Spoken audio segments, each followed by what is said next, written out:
What are we doing here? And where are we gonna go? It's like we just woke up one morning and then it's welcome to the show. Don't ask any questions, just go with the flow. Make as much money as you can and try your best not to get broke. Copy everything you see on the TV, from the hairstyles to the clothes, and don't think too often, just do exactly as you're told. And if you ever get confused, then just turn towards the alcohol. You'll still hear your thoughts, then just turn up the radio as you learn to live a lifestyle of drugs, sex, and rock and roll. But in all honesty, I just need to know, is there more to the cycle than growing and getting old? Living and dying just to leave behind a happy home and a whole lot of property that somebody else is going to own. I just really need to know before the casket's closed, 'cause I'm not willing to gamble with my soul, nor am I ready to take any chances. These are just simple life questions and I'm just searching for some answers. Like, what are we doing here? And what is our purpose? How did we get here, and who made us so perfect? And what happens once we go, or is this world all really worth it? Questions we don't answer because apparently we don't really have to. There's no purpose to this life and our existence is merely natural. Then in that case, please let me ask you, did you create yourself, or was it somebody else who had fashioned you? 'Cause you're a being that's impeccable, faultless and unparalleled. You're a product of supreme intelligence and I'm merely being rational. For there isn't a camera on this earth that can come close to the human eye, nor a computer that can compete alongside the human mind. And if the whole world was to come together, we wouldn't be able to create a single fly. So many signs, yet we still deny. As science tries to justify that all this could come from none, when it's a simple sum. 0 plus 0 plus 0 cannot possibly ever give you 1.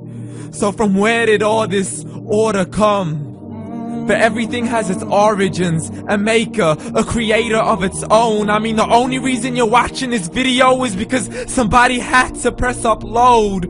So we can believe in the Big Bang, but I'd rather believe in He who caused it to explode. Allah, the creator of everything along with every single soul. The ever-living, the master, the only one who is in control. Unlike his creation, beyond our imagination. And no, he's not a man, nor does he have any partners in association. He's on his own. And no, he did not ever leave us alone. Just like every manufacturer, he left us with an instruction manual. The Quran and Islam, and I'm sorry to jump to conclusions, but it's the only one possible.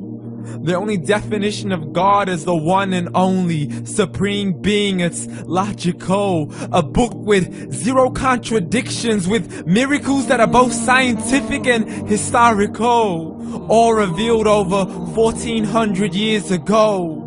Like the detailed description of the human embryo. The descriptions of the human embryo in the Quran cannot be based on scientific knowledge in the 7th century. To the mountains as pegs holding firm the earth below, and the 2 seas that don't mix in a complete separate flow. To the planets in orbit, alternating night and day as they stay in flow. The expansion of the universe and the creation of everything from H2O.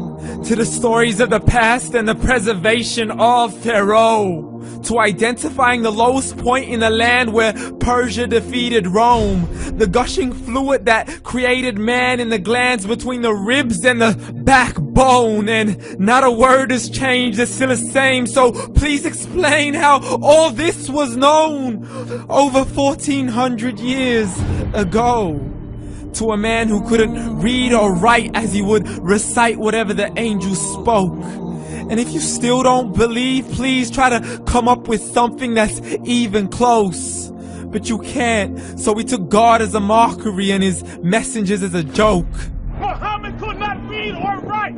How's somebody who can't read or write gonna start a religion? Dismissed his scriptures as legends and tales of the ancient folk, as we live life according to our whims, desires, and hopes. saying this life is the only home we will ever know. We will live then die, then simply turn to bones. YOLO! Correction, after the grass dies, the rain arrives and it regrows, and Allah promises to do the same thing to your very soul and bring you back from your very fingertips to your toes, as the all-seeing supreme being watches us so close, and we are surely being tested in our wealth, our health, and our self, and everything that we've been blessed with. So believe, for we will surely be resurrected and be brought back to our Lord and account for every single deed, as He hands us our books and orders us to read. From the bad to the good and everything in between. You yourself are sufficient for your own accountability, so don't be mad at me. You are the one who thought He wouldn't come back to me. I gave you a whole life long to search after me, but you were busy in all that which was temporary, so read. And glad tidings to all those who believed, and if you disbelieve, read. And don't let that day be the first day you find out what your life really means. Read.